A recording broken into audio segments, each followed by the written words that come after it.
I had a plan. A good one. Work hard. Provide. Keep my past buried. And live the quiet life. No risks. No enemies. No secrets. At least that's what I thought. But a man can only live in a lie for so long before the truth comes crashing down. And when it did, it didn't whisper, it roared. It started with something small. A shift. A tiny crack in the foundation. My wife, Rachel, had been different lately, but not in a way that raised alarms. At least not at first. A little colder, a little distant, laughing at things I wasn't part of. I chalked it up to stress, life, routine. We'd been married for years. People changed. But then there was the phone. Always face down. Always locked. Always just a little too far away from me. I didn't ask. I wasn't the paranoid type. Or maybe I was just stupid. The night before Father's Day, I came home late from a run. The house was dark except for the soft glow from the living room. I walked in expecting to see Rachel curled up on the couch with a book, but she wasn't alone. There was a man on our sofa. I stopped cold in the doorway. His legs were stretched out, shoes kicked off like he owned the place. Rachel sat beside him, her body angled toward his, their conversation low, intimate. They hadn't heard me. I could have said something. I could have walked right in and demanded to know who the hell he was. But something in my gut told me to wait. So I did. Rachel reached for her wine glass, and as she lifted it to her lips, she sighed. He has no clue. The man laughed, low and smug. Are you sure he's not onto us? Rachel smirked. Please. He's a truck driver. He notices things like gas prices, not this. They clinked glasses. I stood there, heartbeat hammering, my entire reality shifting under me. I could have walked in right then, but I wanted more. Needed more. I stepped back into the shadows, my blood running ice cold. They kept talking. Kept laughing. Every word another nail in the coffin of the life I thought I had. And then the man leaned in.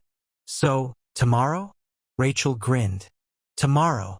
I turned and left before I did something I'd regret. I didn't sleep that night. I lay in bed beside the woman I now knew was a stranger, listening to her breathe, feeling my stomach churn with betrayal. Whatever was happening tomorrow, it was big. And I'd be ready. Father's Day. I woke up before Rachel. The weight of her betrayal sat heavy in my chest. But I kept my face blank, my movements normal. If she could pretend, so could I. I wasn't about to play the role of the clueless husband. Not anymore. I went about my morning routine as if nothing was wrong. Showered, shaved, made coffee.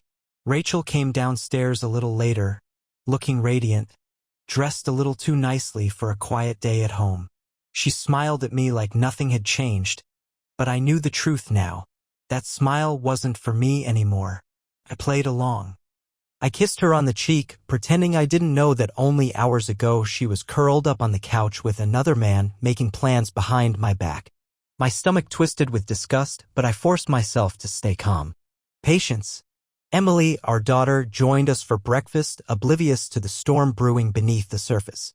She was excited about today, Father's Day. A day that was supposed to be about celebrating me. Instead, it was going to be the day my wife and her lover made their move. I watched Rachel closely. Every glance at her phone. Every flicker of nervous energy in her movements. She was waiting for something. By noon, she announced she had a surprise for me. Just wait here, she said, flashing me that fake smile. Emily and I will be right back. I let them go, watching from the window as they got into Rachel's car. She was too eager, too rehearsed. Whatever this was, it wasn't just a simple Father's Day gift. The moment they left, I moved. I grabbed my keys and followed at a distance. Years of training made it easy to stay out of sight, to read traffic, to anticipate turns before she made them. Rachel drove across town, finally pulling into a quiet suburban neighborhood. She and Emily got out, walked up to a house I didn't recognize. And then he walked out. The man from the couch. He was standing in the doorway, smirking, arms crossed. Rachel leaned in and kissed him on the cheek. Right in front of our daughter. Like it was the most natural thing in the world. Emily wasn't confused. She wasn't asking questions. She knew. My own daughter had been keeping this secret from me. I felt something inside me break, but I didn't move. I stayed hidden, watching as Rachel reached into her bag and pulled out an envelope. She handed it to Emily, who skipped up to the man and gave it to him. Then, together, they all turned and walked toward Rachel's car. My mind raced. The envelope. The secrecy. The way Rachel had been acting for weeks. Whatever this was, I was about to find out. I beat them home. I was sitting in the living room when Rachel and Emily walked in, both of them holding back little smiles. Rachel cleared her throat, feigning innocence. Happy Father's Day. Emily handed me the envelope, grinning. Open it, Dad. I took it slowly, my fingers steady despite the storm inside me. I already knew it wasn't going to be a homemade card or a thoughtful gift. No. This was their big moment. The surprise Rachel and her lover had been planning. I slid out the papers. Divorce papers. Before I could even react, Rachel burst out laughing. Emily giggled beside her. Rachel shrugged, her voice dripping with mock sympathy. You're just not worth the trouble. And then the front door opened. The man stepped inside. Into my house. Into my space. He leaned against the doorway, hands in his pockets, smirking. And that's when I knew. They thought they had one. But what they didn't know was that I had a secret too. One that was about to turn their world upside down. I stared at the divorce papers in my hands. My wife, no Rachel, stood before me, her lips curved in a satisfied smirk, as if this was some grand joke. Emily, my own daughter, giggled beside her like this was just another Sunday. And then there was him, the man, the stranger, the intruder standing in my house like he belonged there. A sick, twisting rage coiled in my stomach, but I forced it down. Not yet. Rachel cocked her head. You're quiet. What? No big reaction. No begging? No anger? I lifted my gaze, meeting hers with an expression so calm it made her shift on her feet. Should I be surprised? I asked. Her smirk faltered for a second. Just a second. Then she laughed, tossing her hair over her shoulder. Oh, come on. You had to see this coming. Did you really think I'd stay married to a truck driver forever? You're boring. She dragged the word out like it tasted good. You work long hours, you're never home, and let's be honest, you're not exactly ambitious. I need someone who actually wants more in life. She turned slightly, gesturing toward the man standing behind her. This is Nathan. He's a successful businessman, not some guy who smells like diesel fuel and bad coffee. Nathan gave me a lazy nod, like he was allowing me to acknowledge him. I let out a breath, setting the divorce papers down on the coffee table with deliberate slowness. So that's what this is? You just decided to trade me in? Rachel rolled her eyes. Please, this has been a long time coming. You were just too stupid to notice. Nathan and I have been together for over a year. A year, and you never even suspected. God, it was almost sad watching you come home, clueless, trusting me like some lovesick puppy. Emily giggled again, covering her mouth like this was some hilarious prank.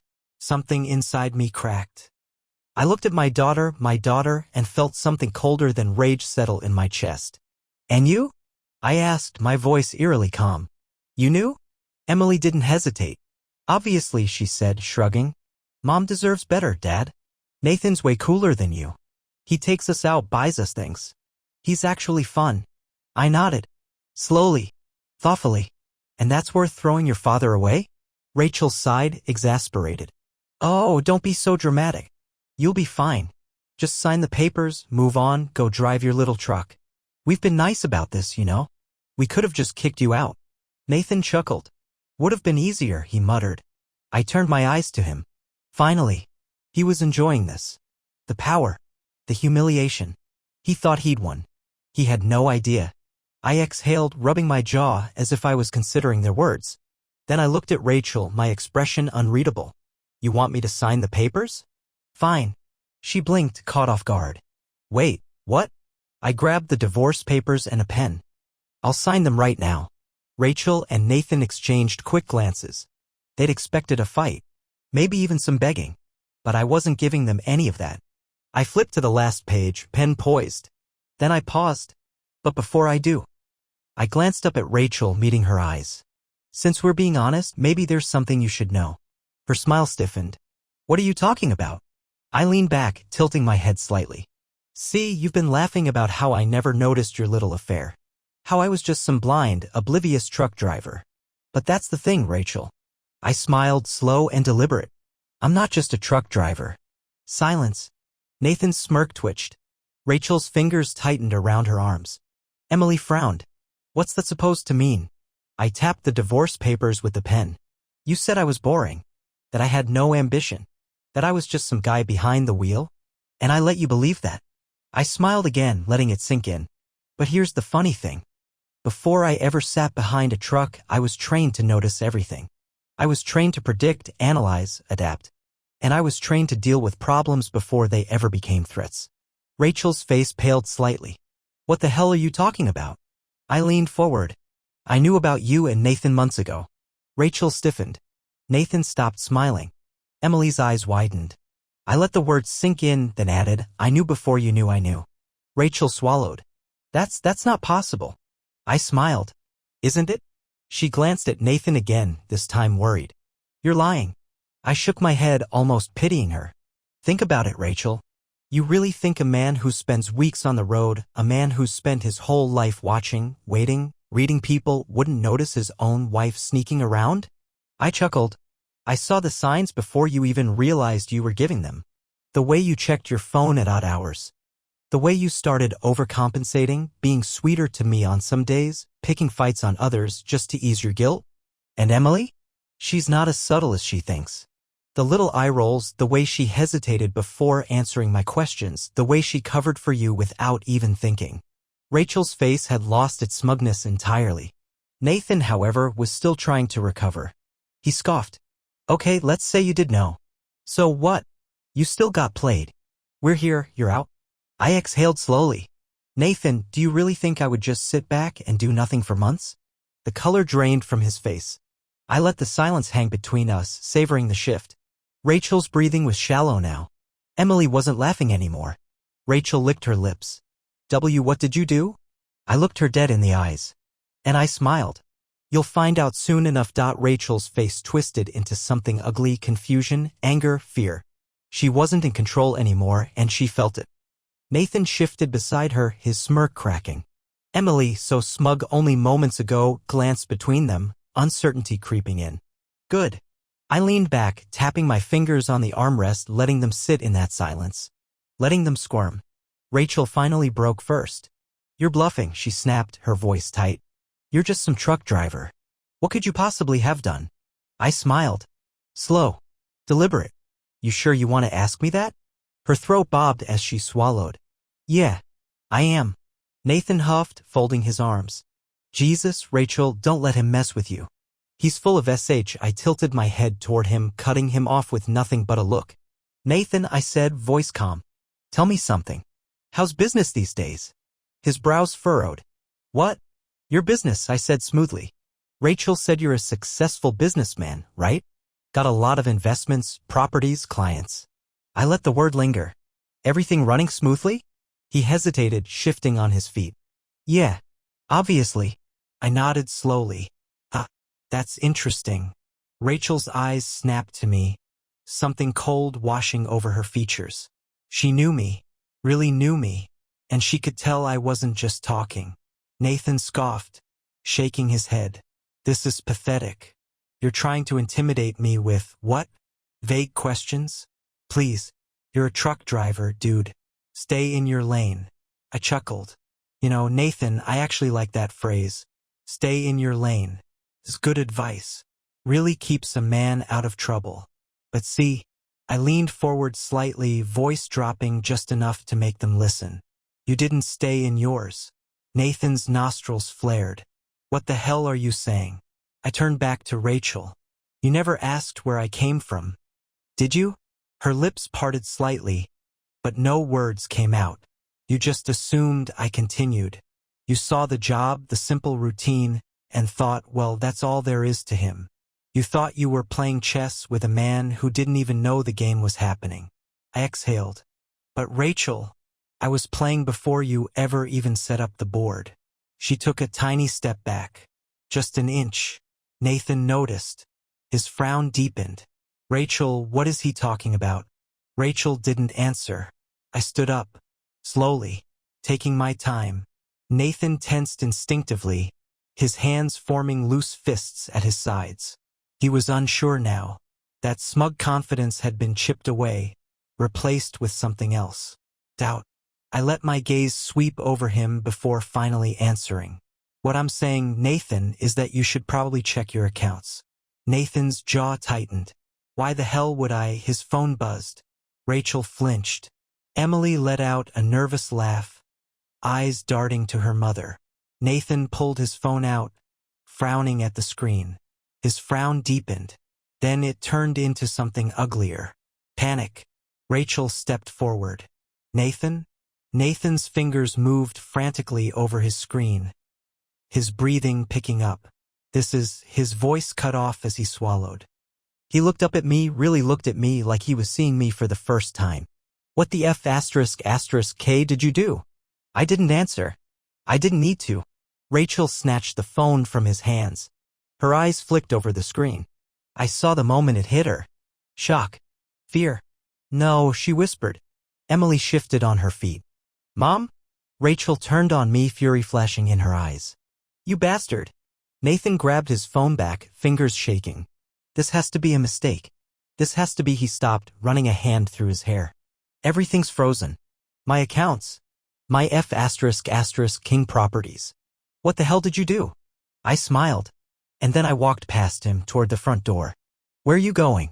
Rachel screeched. I opened the door, pausing just before stepping out.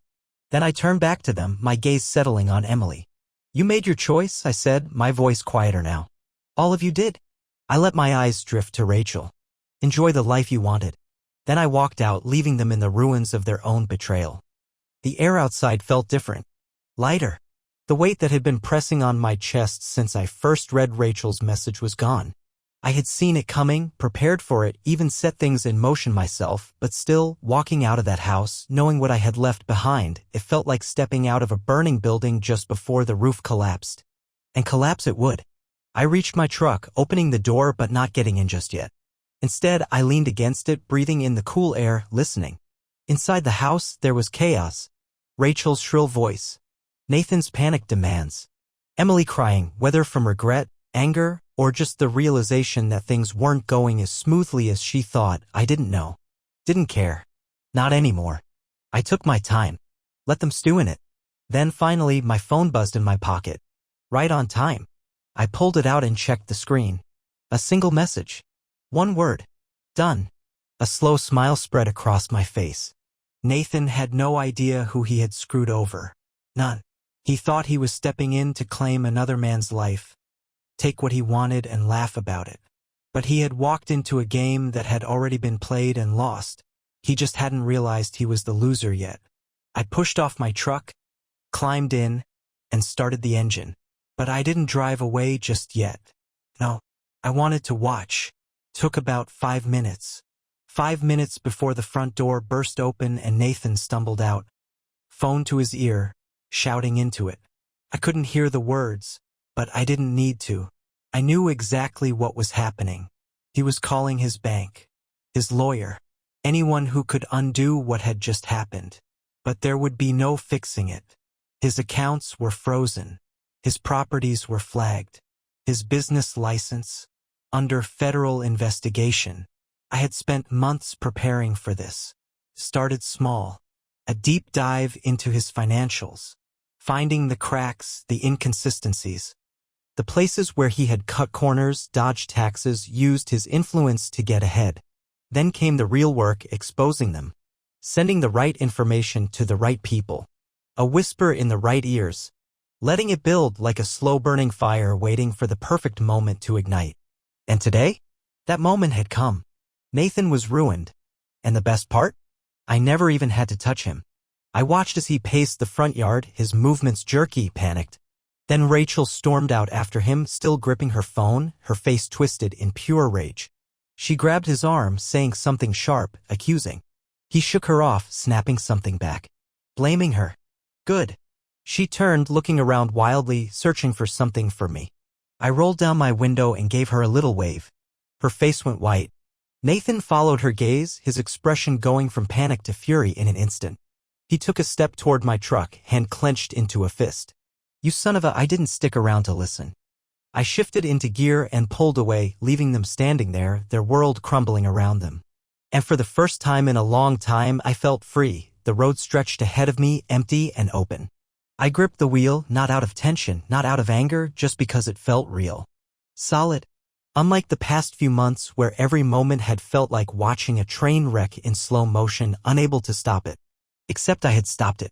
I had walked out of that house not as a broken man, not as a husband begging for answers, but as someone who had already written the ending to the story before they even knew they were in it. Nathan was finished. His business? Gone. His reputation? Shattered. By the time the legal dust settled, he wouldn't even have enough money left to buy the kind of cheap beer he probably used to laugh at me for drinking. Rachel? Rachel was worse off. Nathan was her plan. Her safety net. And now that net was on fire, burning up right under her. She had bet everything on him, thinking she was trading up, thinking she was stepping into a life of luxury while I faded into the background like an afterthought. Instead, she was trapped. I imagined the moment it would hit her. Really hit her. The moment when she realized that I hadn't just walked away, I had left her in a house of cards with no way out. I smiled. Then my phone rang. I glanced at the screen. Unknown number. I knew exactly who it was. I let it ring twice before answering. Hello?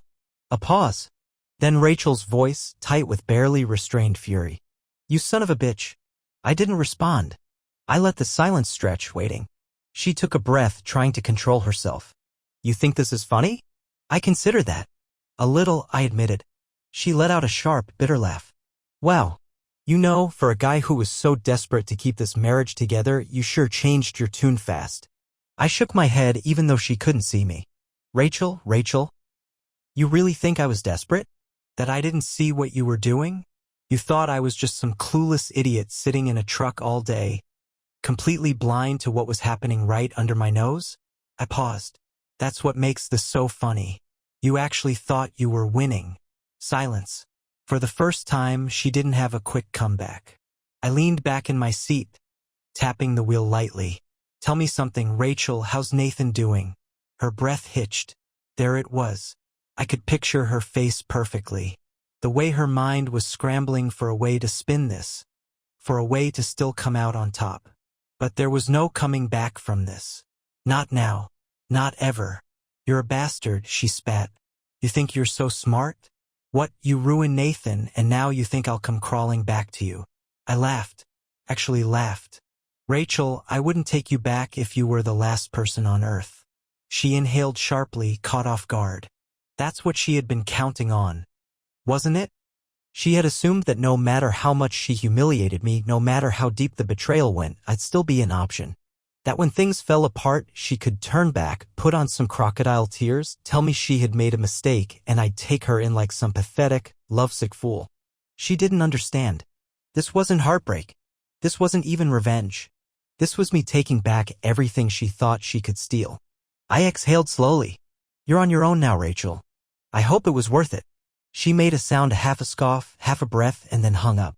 I dropped the phone onto the passenger seat, feeling the tension in my shoulders ease. That was it. The last loose end. And now? I drove toward my future. The sun was beginning to set, painting the sky in streaks of deep orange and red as I drove, the hum of my truck steady beneath me. The road stretched endlessly ahead, open and free, just like I was now. No weight of betrayal pressing on my chest. No more playing the role of the oblivious husband. No more Rachel. No more Emily. No more lies. But despite it all, a strange feeling sat in the pit of my stomach. Not regret. Not sadness. Something quieter. Emptiness. I had spent months planning my revenge. Watching, waiting, setting every piece in place. I had imagined this moment so many times, leaving them in their own wreckage, driving away, never looking back. And now that it had happened exactly as I intended. What now? I rolled my shoulders, trying to shake the thought. This was a win. I had made sure of that. Rachel had gambled away her entire life for a man who was now financially crippled. She had turned my own daughter against me only to leave her stranded with no money, no stability, nothing but the consequences of their own choices. Nathan would spend the next few years drowning in legal battles. Rachel would be stuck watching the life she thought she deserved crumble into nothing. And Emily? Emily had chosen her side. I pushed the thought away, gripping the wheel tighter. No use dwelling on it. They weren't my problem anymore. My phone buzzed again. I considered ignoring it, but something told me to check. I glanced down. Another unknown number. Rachel again? Maybe Nathan, in some last desperate attempt to claw his way out? I tapped the screen and put it on speaker. What? A pause. But not silence. I could hear breathing. And then, Dad? My fingers tensed against the wheel. I didn't answer right away. Didn't even breathe for a second. My mind had already prepared for this moment. But hearing her voice now, Emily's voice, hit different. Why are you calling me? My voice was calm, steady. Not angry, not sad. Just done. Another pause. Then I don't know. I exhaled through my nose, forcing myself to keep my tone neutral. No, you do. So say it. Emily's breath wavered. Everything's falling apart. Yeah, I said simply. It is. I didn't think. She trailed off. You didn't think what? Silence. She was struggling to admit she had been wrong. A part of me, a very small part, wanted to let her off the hook. Wanted to soften my voice, tell her it was okay, that we could fix this, that she could come back. But I didn't. Instead, I said, you made your choice, Emily. She sniffled, just barely. I didn't mean, yes, you did. My voice stayed even. You meant every word. You laughed at me. You sided with her. And now that everything's burning, now you want to call me? More silence. Then, finally, a whisper. Are you really not coming back? I took a breath. No. Her breath hitched. And for a moment, just a moment, I felt something crack in my chest. But I didn't let it break me. Because Emily had been cruel. Not just thoughtless, not just misguided, cruel. She had helped humiliate me, made me the joke, turned her back on me with no hesitation. She had played a part in all of this. And now that it wasn't fun anymore, now that she was feeling the weight of her decisions, it wasn't my job to fix it. I had already spent enough of my life fixing things for people who didn't deserve it. So I reached for the phone, my finger hovering over the screen. Dad, please, I ended the call. And just like that, I was finally freed and I tossed the phone onto the passenger seat, exhaling slowly. I knew it wasn't the last time Emily would try to reach out. Maybe not tonight, maybe not tomorrow, but eventually. Because she wasn't just losing me. She was losing the foundation she had taken for granted her entire life. She was seeing Rachel for who she really was. And that terrified her. But it wasn't my problem anymore. I pressed my foot to the gas, letting the truck eat up the miles, putting more and more distance between me and the wreckage I left behind. The sky had darkened now, the last traces of daylight fading, and for the first time in years, I felt like I had spent so long carrying the weight of that house, of that marriage, of a daughter who had turned into a stranger. And now? Now I had nothing left to carry. I stopped at a gas station a few hours down the road. Just a small, quiet spot off the highway. I grabbed a coffee, stretched my legs, and leaned against the side of my truck, staring out into the open space around me. And for the first time, I allowed myself to think about what came next. I had money. More than Rachel ever knew about. While she had been busy spending, chasing luxury, dreaming of the better life she thought she deserved, I had been planning for something else. An exit. Because deep down, I had always known. Maybe not the details, maybe not who she would betray me for, but I had always felt it in my gut. Rachel wasn't built for loyalty. She wasn't the kind of woman who stayed when things got hard. She liked comfort. She liked status. And she had no problem stepping on the man who built it for her if she thought she could get more somewhere else. So I had prepared. I had bought land.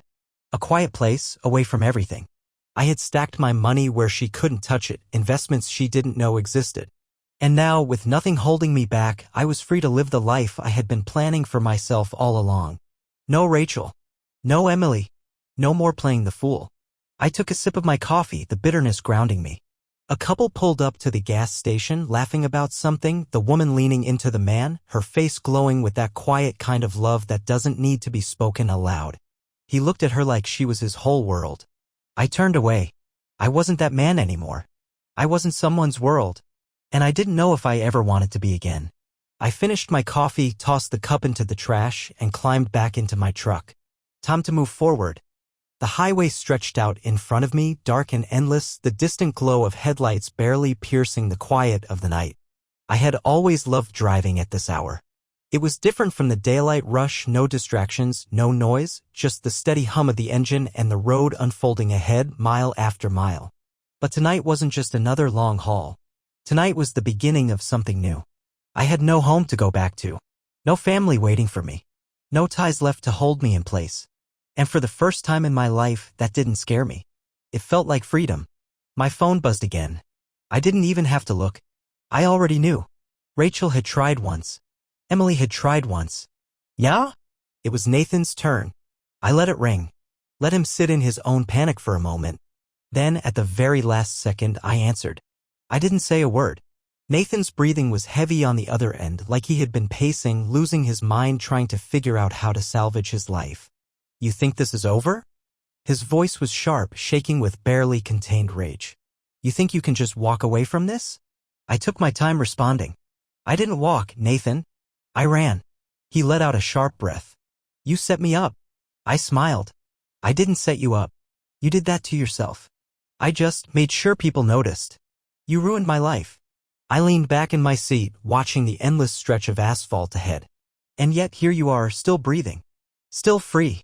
That's more than most people get when they screw over the wrong man. Silence.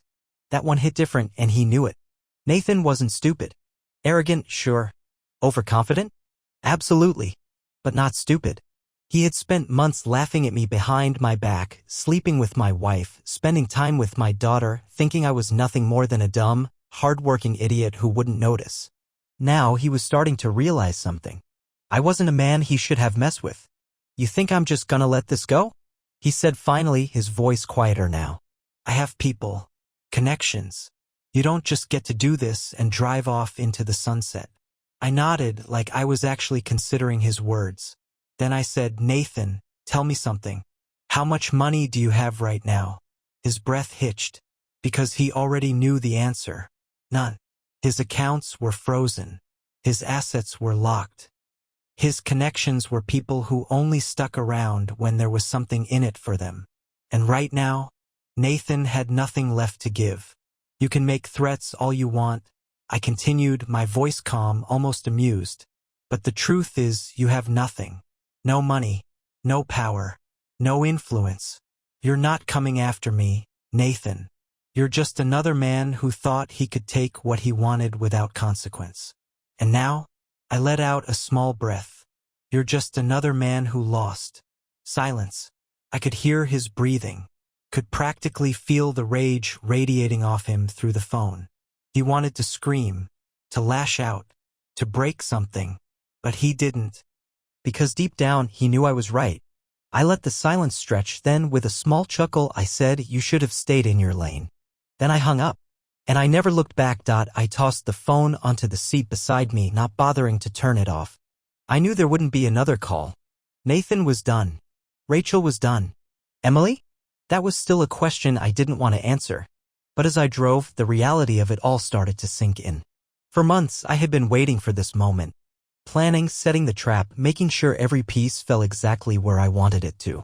I had lived with the betrayal, swallowed the humiliation, let them think they had won, all so I could watch them lose. And now that they had, there was nothing left to do. Nothing left to fight for. Nothing left to destroy. I had spent so long focusing on getting even that I never stopped to think about what came after.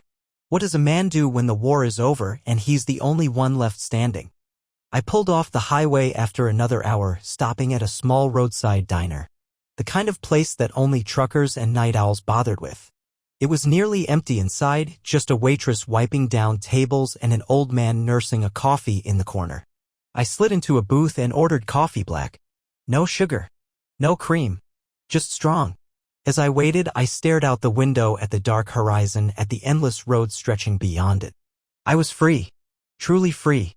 No obligations. No wife waiting at home with lies on her lips. No daughter rolling her eyes, embarrassed of the man who had sacrificed everything for her. I could go anywhere. Start over. Rebuild. But for some reason, that thought didn't excite me as much as I thought it would. A soft clink pulled me out of my thoughts as the waitress placed the coffee in front of me. I glanced up, meeting her tired but kind gaze. Rough night, she asked.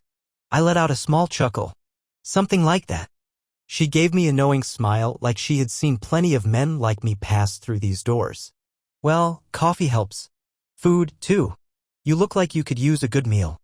I glanced at the menu but wasn't really hungry. Still, something about the way she said it made me nod. Yeah, I think I could. She scribbled down my order and walked away, leaving me alone again. And for the first time since this whole mess started, I didn't think about Rachel. Or Nathan. Or even Emily. For the first time in months, my mind was quiet. And as I took a sip of my coffee, staring out at the open road, I realized something. I wasn't just free from them. I was free from the man I used to be. And for the first time in a long time, I was ready to find out who I could be next.